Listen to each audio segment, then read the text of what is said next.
Over the front entrance here at the Fetzer Administration Building is a winged disc, or a winged horse, which is also to be found, as we know, on the inside base of the Washington Monument, elsewhere in D.C., like on the main door of the Library of Congress's Jefferson Building, the chairs at the House of the Temple.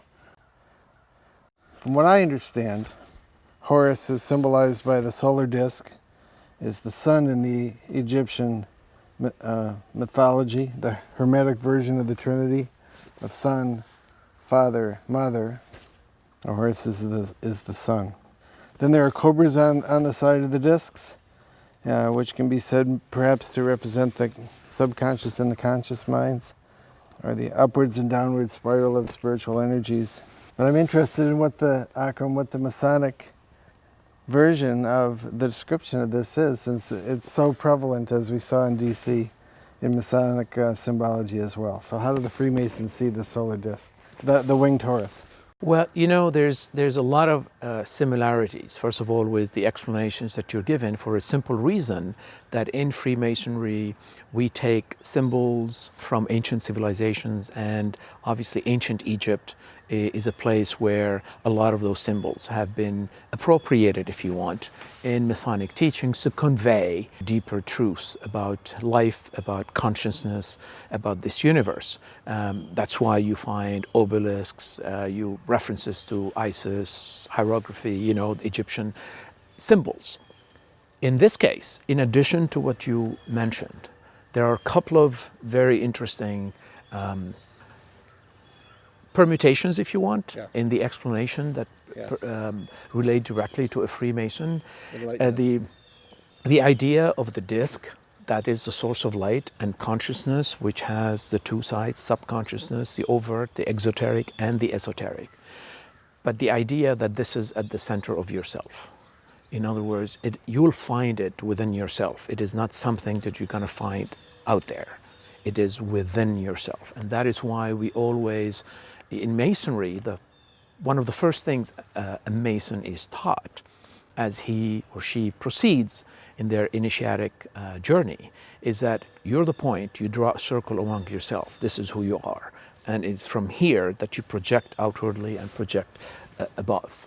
So that is the one thing I would add. In addition to the wings, obviously, it relates directly in Freemasonry, specifically when you look at the Scottish Rite degrees and the symbol of the 33rd degree. You have these, the wings, and they have to do also with the duality. The duality within oneself, the consciousness, as we talked about, but also the duality within the world in which we live. And this is why the idea of the cobra, by the way, can have different, and there's no one way of explaining it, so you have different schools of interpretation. But the serpent in general, also in ancient mythology, is often referred to as a symbol of wisdom because it's life and death. And the idea is, in this world, since we're dealing with life and death, wisdom is very important. And the idea of renewing yourself, the way the serpent renews itself, sheds an old skin, gets a new one. There is a constant process of rebirth that is taking place. Interesting. And of course, the poison is, from a negative perspective, it's a drug. The drug has a positive and a negative, and that is why in medicine you have the two serpents in the symbol. So I don't think they're coincidences. I think they convey these deeper meanings. The short version for us, and what we have always said to the Institute staff and trustees, is that this is a symbol of Horus as the sun is us, the symbol of every man, and the winged Horus implies that this is the soul of the common average spiritual seeker, who's able to fly free up into the heavens. Very similar. I would add something to it. It is also the idea that you're spreading. With the wings spread like that, that is that consciousness, that love that is at the center. And if you're looking here now for the Fetzer Institute, the symbolism, going back to John Fetzer, that the Institute is a place where the community of freedom is nurtured. So what do you want a community of freedom to do? It is to be able to spread outwardly, this concept and affect positively, society and the world. So it's important to remember that. Good, excellent. Okay, the winged horse.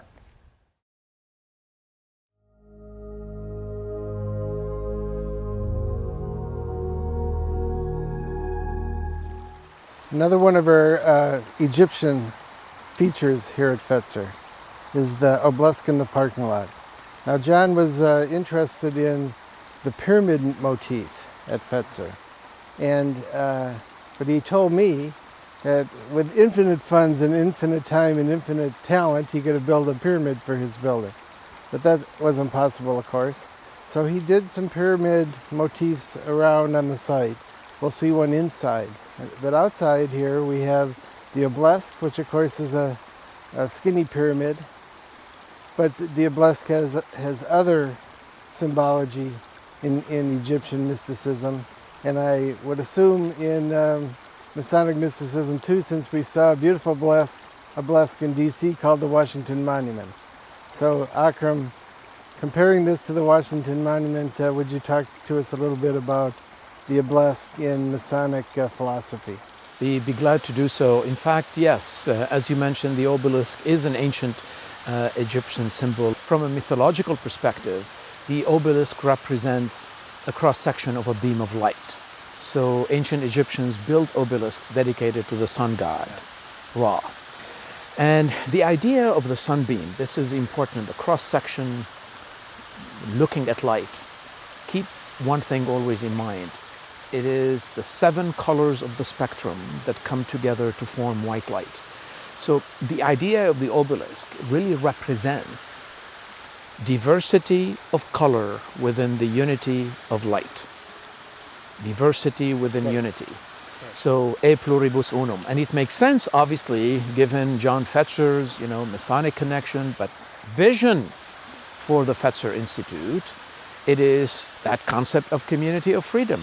What is the community of freedom? You're not bringing people all the same. The idea is to bring people of diverse backgrounds, of diverse persuasions, but what is linking them together is the concept of freedom, so they can create that community. So out of many, one.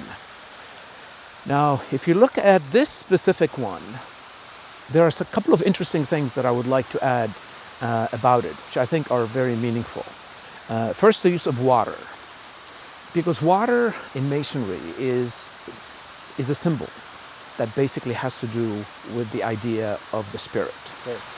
And the spirit is coming down and going up, so the obelisk pointing upward. This is why, by the way, in Washington, D.C., the Washington Monument, the obelisk pointing upward, you have the reflected pool, so you can see it pointing downward, because the spirit goes up and down.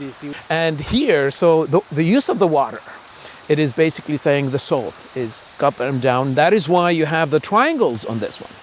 Triangle pointing downward, triangle pointing upward, and don't forget the triangle is the symbol of the Fetzer Institute. So it has to do with that concept of the spirit, because it is the spiritual enlightenment that really produces the true community of freedom. Without that, there's no true community of freedom. Now the pyramid has triangles for the sides and a square for the base. So I've always suspected that it was the pyramid that was the whole basis of the Masonic square and triangle and the Masonic logo in the first place. Well, yeah, and don't forget the circle.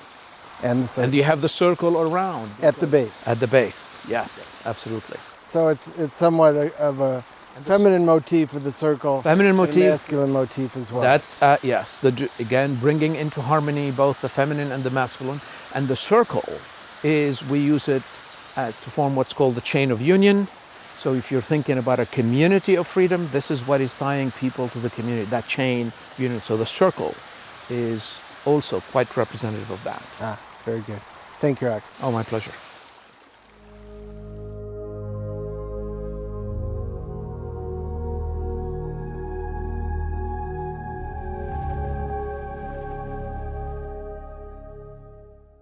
Akram, we're coming down to the entrance of the Fetzer Administration Building. And as you can see, it's an equilateral triangle. And Mr. Fetzer had told me over breakfast one day that he would have loved to have built a pyramid here, but that was wildly impractical. So instead, he picked one face of the pyramid, which is the equilateral triangle. And as we know, the equilateral triangle is a major symbol throughout Western metaphysics, but certainly with the Freemasons as well. There are more equilateral triangles in the building symbolically than anything else, including the Fetzer logo itself. Also in the building here, another suggestion of the Great Pyramid is we have black across the top rim of the building, also at the bottom rim of the building. We have red at the entrance to the building, and the face is white. And according to tradition, the colors of the Great Pyramid itself, when it was new, when it was not ancient but current, was white, red, and black. So I'm very curious to know the Freemasonic view of the symbology of the Great Pyramid, the triangle. We'll discuss it again and again through the building. So sure. You can be brief here at the entrance, yeah. But what would you like to say about the shape of the building here? Well, here I want to talk a little bit about the triangles, because I think this is the first impression. Anyone coming into the building and anyone working into this building, the design was on purpose to make the person ask the question, why? Why is it shaped the way it is? And by asking the question, seeking the answer, one gets fully in sync with the mission of the Fetzer Institute as John Fetzer conceived it. So let me explain. Yes, the equilateral triangle representing esoterically the three equal natures of the human being.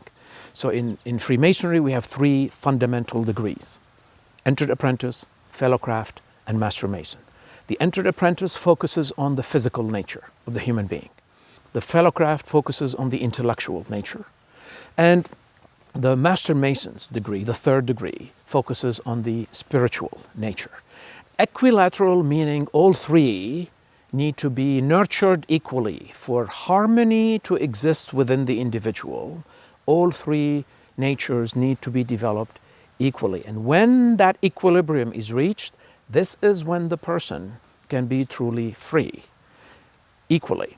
Now, here's the idea. For the Fetzer Institute, when you think about the motto, body, mind, and spirit, that relates directly to the three natures, and the three have to be developed equally, which explains why the equilateral triangle is all over this building, including as you come in. I bet you, I wasn't there, but I have a feeling that when John Fetzer went to Washington, D.C., and he saw that city, the only capital city in the world that was designed with the idea that it should reflect through symbolism in its architectural layout a philosophy of government. Yeah. The great ideals of the great experiment set up by the founding fathers. So you ask why an obelisk? Why is the Capitol the way it is? Why is Freedom Statue facing east? Why?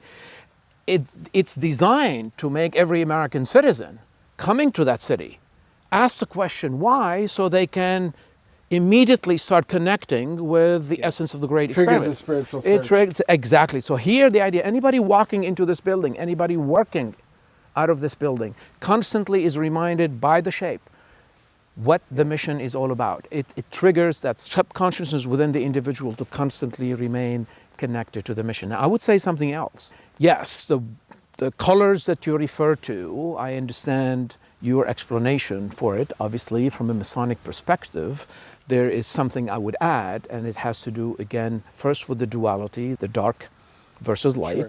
That's important. Now, red, it's also, we use it in Masonry. In fact, it is often in the degrees, we call them red degrees. And okay. the red has to do with the zeal. Okay, good. Very good. That fervor, sure. of the spirit, of the intellect. Sure. It's very important, that consciousness. Now, I found something else, by the way, in this bill. I was amazed by that. Number 8. There are 4 windows. It's 8. Divided by 2 is 4. Multiplied by 2 is 16. It's all over this building from the outside. Right. 8, 16, right. 4 times 2. It's all having to do with 8. And number 8, esoterically is a number associated with the feminine. It's a number of the infinity. It has to do with that sacred feminine, and the idea being, again, for harmony to take place, for true equilibrium to be on the truly lower enlightened. level, 4 big windows here, 4 big windows on the left side, so 8 big windows on the lower level. 8 big ones, and then you have the rectangular ones. You add, I was looking at them, 16, 32, 60. I mean, it's amazing. Amazing. Huh. Interesting. Yeah, there's a lot to this building.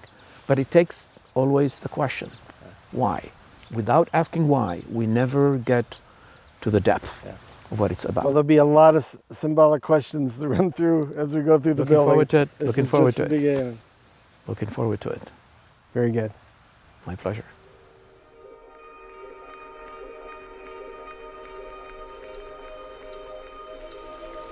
Our next stop in the administration building, Akram, is at the Black Waterfall. I've always thought of the Black Waterfall as a symbol of the subconscious mind and the flowing of the subconscious mind. What always has come to mind for me is the High Priestess tarot card, where you have the flowing black water of her dress. But I know from listening to you recently that from a Masonic point of view, there are different notions of this black flowing waterfall. So, and please enlighten us. We'd be happy to. What is important is to look first at the duality here of the white light surrounding the black granite.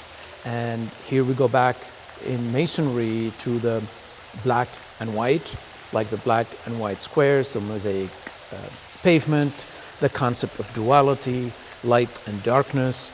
And water is symbolizes, the spirit, and the idea it is the spirit within the individual that is able and making the individual move from darkness towards light. It is the enlightenment takes place at the level of the spirit. So the liberation of the spirit is what is going to allow truly enlightenment in this world. Next, Akram, as you know, the building here is full of crystals, some of them quite large. We have the big white quartz crystal here in front of the waterfall. There's a tall and very large crystal with a blessed type shape upstairs in the meditation room. So John Fetzer, as a radio engineer, for him the analogy was as a crystal in radio changes physical pressure to electrical energy and electrical energy to physical pressure, producing sound. So crystal is a transformer from one sort of energy to the other, and metaphysically then being a transformer of spiritual energy down into the physical plane. Again, I think from the Freemasonic point of view, there are additional ideas that the Freemasons bring to the table about crystals. So I'd like to hear them from you. Well, it's very similar, as a matter of fact. The idea that the crystal is a transmitter and is a way to be able to flow inwardly and outwardly, from the outwardly to the inward. And so we use that as a symbol to remind the Freemason that you're constantly going into darkness, back into light, into the physical world, into the celestial world, and it is that spirit, which is the energy, that is going to help you constantly move one way or another, but keep you aligned, that is in sync with where you're headed. This is very important. So the crystal is the same meaning. It is basically the tool, or the symbol of how the energy flows one way or another. And the transformation is this whole alchemical process that when we say your job as a Freemason, your duty as a Freemason is to transform yourself, to better yourself internally, externally, in order to do what? So you can better and improve and transform your community, the society, the world in which we live. So it has to do with that transformation or alchemical process. Yes. Thank you. Transformation, transmutation. Yes. The alchemical process. Yes. Thank you. My pleasure.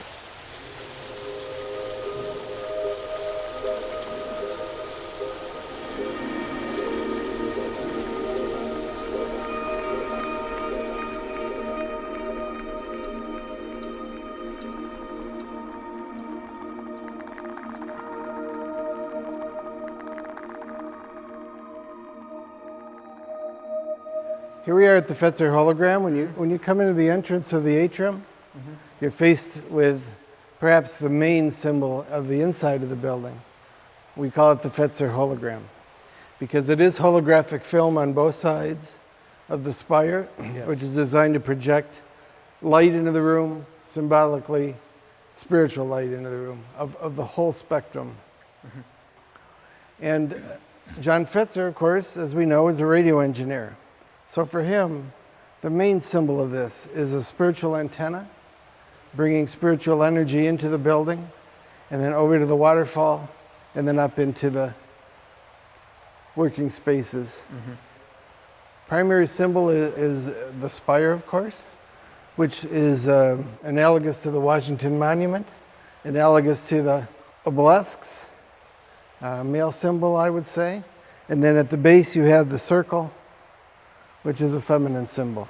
Not only that, but at the base, there's also an explicitly Masonic symbol, except that it's somewhat hidden. You have interlocking triangles, because here you have a small gold circle, a small gold circle, and over here you have a third circle that appears to be silver, but it's really gold because it's gold on the outside. I can see that. So you have a gold triangle, 1, 2, 3, and then you have silver circle, and silver circle. So you have interlocking triangles of gold pointing in one direction, silver pointing in the other direction. And the other thing is, this gold triangle, this gold circle here, isn't actually all circled in gold. The gold goes from here over to here, and you have a gap that isn't gold. So it's really a G.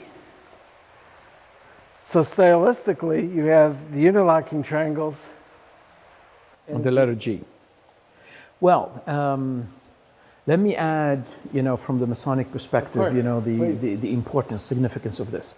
No question, the analogy comparing this spiritual antenna to the Washington Monument and obelisk, which is esoterically, of course, the antenna of light, that is enlightenment. And of course, since the obelisk represents the diversity of the 7 colors of the spectrum, yes, within the unity of light, this hologram, as you said, diffuses light, and you can see as the sun is hitting it at different angles, you can see the different colors of the spectrum, the light coming together. Absolutely. The colors of the rainbow. Exactly. We can see it on this side where we are. We can see it very clearly. And Masonically, the concept, of course, is there's always a connection above with below, below is above. So the channeling down up here, and then the channeling up, and we're going to talk more about that. Now, the feminine and masculine coming into equilibrium is also represented by the silver triangle, which is the feminine, the gold one, which is the masculine. Again, coming together at a state of equilibrium, forming the 6-pointed star, which is in Freemasonry the seal of King Solomon. The symbol of wisdom is when we put the feminine and masculine at a state of equilibrium, the duality at a state of equilibrium. That is true wisdom. Harmony is achieved. The 2 rods that you see, of course, from a Masonic perspective, remind the person of the 2 pillars. The Mason is the one who's going to bring the equilibrium, but that equilibrium, that's the 3rd pillar, that is done only through spiritual enlightenment. Very good. Now, the 2 rods are also symbols of the celestial and the terrestrial. Yes. The small rod in the back here is titanium on both ends and meteorite in the middle. So the meteorite being celestial, a celestial symbol coming from the heavens down to earth. Right. The titanium, of course, being terrestrial. And here in the main rod, the front rod, you have, it's actually 2 rods that come to almost a point here with the 2 crystals, similar to in the Sistine Chapel, the painting of God and Adam almost touching fingers. Yeah. So the upper rod is a symbol of the celestial.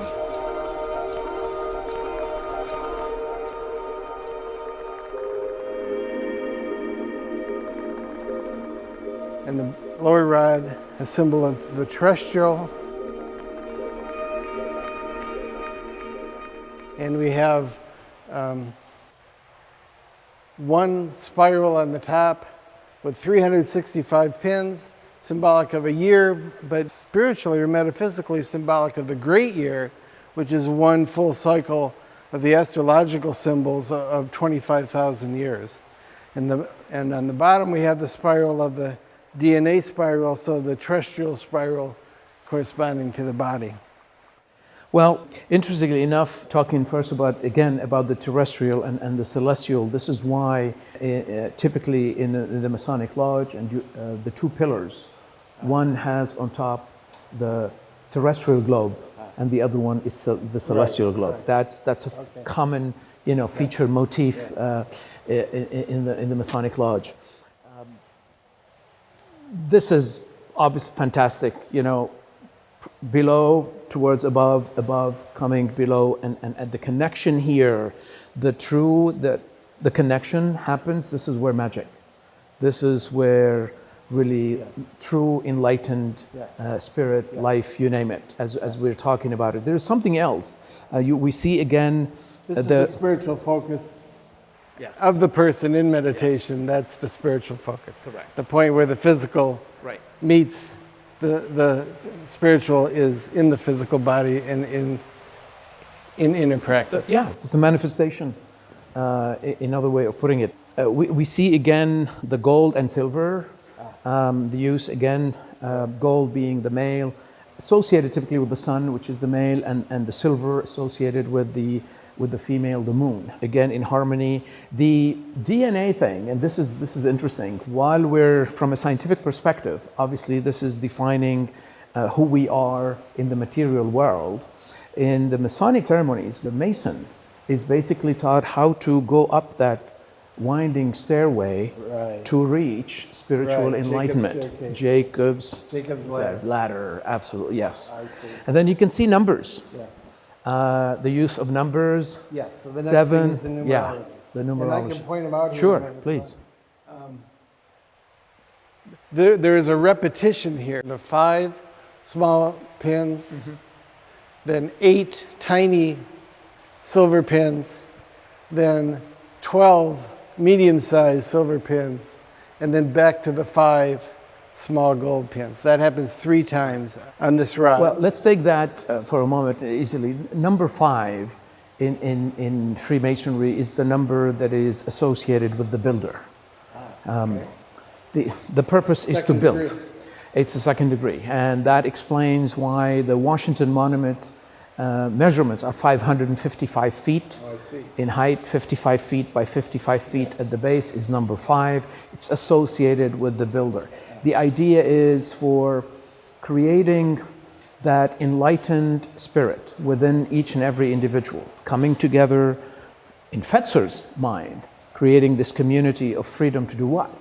It's to build a better human condition. So number 5 is essential. Number 7 is associated in Masonry with the divine, and that explains to you why esoterically, symbolically, some, for example, the temples in Washington, D.C., symbolic temples, Temple of Democracy, the Lincoln Memorial, a Temple of the Sovereignty of the People, the Capitol Building, Temple of Justice and Rule of Law, the Supreme Court, Temple of the Arts, the Kennedy Center. Each one magically took about 7 years to build. So number 7 is associated with the divine, which is within each person. And the idea is when we have that connection, we understand it. It's within. We have 8s as well. Oh, 8. 8, well, 8. 8, so we have 3 sets of 8 on this rod. Now 8 is the number associated with the feminine. Again, that's Isis. This is Isis' number, this is infinity, it is the sacred feminine. It is no coincidence, there are 8. The bordering of this whole thing are 8. There are 8. 8 poles right here. So again, this is the coming together of both. Okay, then here we have 12 silver and the 13th gold. So the 12 and the 1 to make 13. What is the symbolism behind that? The 12 come from the 1, from oneness. there is a 12. Now, symbolically, that can mean different things. You have the 12 zodiacs. You have the 12 months of the year. You have the 12 tribes of Israel. The 12 disciples, absolutely. So it's all coming from the oneness, without which the 12 mean nothing. Here at the bottom we have 33. This is 33 silver pins. So I've understood that 33 is the number of the Archangel Michael. And it is the number of the highest degree in Scottish Rite Freemasonry. And John Fetzer was a 33rd degree Mason, which is the highest honor that a Freemason can get for service. The 144 is there are 144 large silver pins on this rod. That's the 144. And that's 12 square. So there you go. Okay, well then we've got a couple more things here. Sure. On the front of the rod, on the front of the main spire, we have 7. We have 6 upward-looking silver circles here, and then a 7th gold, and actually an 8 and a 9 gold going up. Okay, so there are different ways of looking at this with the numbers. So you can take first 6 by itself, right, which we talked about, that harmony thing. However, the divine 7, from it comes that 8 is to bring you also, if you have to have that full harmony, you need to bring in that concept from which the creation came from, okay? Number 8 is associated with Isis. It is the feminine, the goddess Isis. According to Egyptian mythology, Isis is the goddess of life. Okay, so we say and Isis is the mother and resurrection, and the Mother Earth. That's why concepts like freedom, like justice, like life are associated with the feminine. And with the 8. And the number 8. And you said the Supreme Court then has 8 pillars. 8 pillars times 2, 16, because of the duality, the scales of justice. But it's always 8. That's right. That is correct. And we talked about 9. So now on this side here, there's something we have the 6-pointed star, the Fetzer triangle. Yes. With, in the diamonds, you can miss it, but in the diamonds you have the upward pointing triangle. So it's really the 6-pointed star of Solomon. Yeah, I can see that. It is the seal of King Solomon, and obviously the Fetzer triangle reflects the vision of John Fetzer of bringing this harmony into the person, into the individual, the harmony, equilibrium between body, mind, and spirit.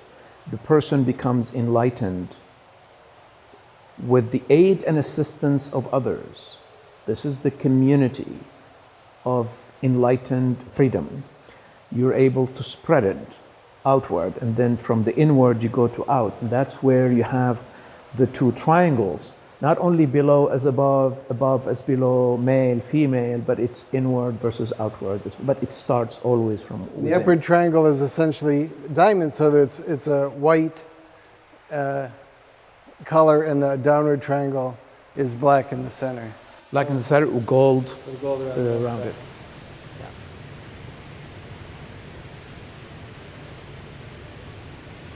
Other side here, one final thing.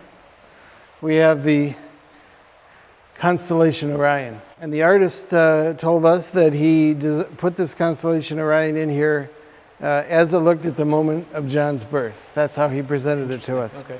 And of course, it's connected with the Egyptian pyramid, again, because the belt of Orion here is aligned as the pyramids are aligned in Egypt. It is, and in Freemasonry, Orion is referred to in the Scottish Rite degrees, and as you know, John Fetzer was a 33rd Scottish Rite Mason. Orion and Sirius, in Egyptian mythology, the two sources from which Earth, humanity, everything came to be in this physical universe of ours. It's used symbolically in Freemasonry to remind again the individual about that the female and the feminine and the masculine, keeping them at a state of equilibrium, the duality. Of course, when you look at this, you have the 3. That's where the concept of the Trinity, always on top in the 3. Then you have the 5, and then you have the 8. in this whole Orion constellation. And Orion, again, could be symbolic of John Fetzer. If this is John's symbol, if this is a symbol of John at his birth, then you also have the notion of John as Osiris. Yeah, when you think about it for this institute, that's basically what it is. It is all coming from John's own enlightened vision. This whole institute, its mission, and what it's supposed to do, connecting it to the great experiment, which is America, to advance the human condition towards greater enlightenment, it makes absolute sense. He's the source of that. And the way it looked like it's his inspiration came from the Spirit. So somebody walking in here, this is, especially employees and trustees, this is a reminder of what this institute is. This is I call it a resurrection machine as a joke, but still, it is technology. It's got the technology motif, but it's meant to be a reminder of what this is all about, transmuting spiritual energy, going up, taking it down into the world and up again into spirit. Well, there's no question. The way I would say first, everything in this, in the architecture of this building, the way it's laid out, the motifs that are used, it is constantly to remind the person of what the mission of this. But this hologram specifically has to do with the constant transformation and renewal. And the renewal is important because the heart of the great experiment is never to repeat the past. It is constantly to renew ourselves, aim higher, for greater heights, to advance the human condition. It is not by reliving the past. So this idea of renewal, constantly pointing upwardly, lifting the spirit up, is essential to the mission of the Institute. Which takes me back to Washington, D.C. then again, because for me, the major spiritual symbol there has always been the Washington Monument. The same kind of reminder. E pluribus unum, out of many one, aiming high, source of light. Yep. Thank you, Akram. Thank you. My pleasure.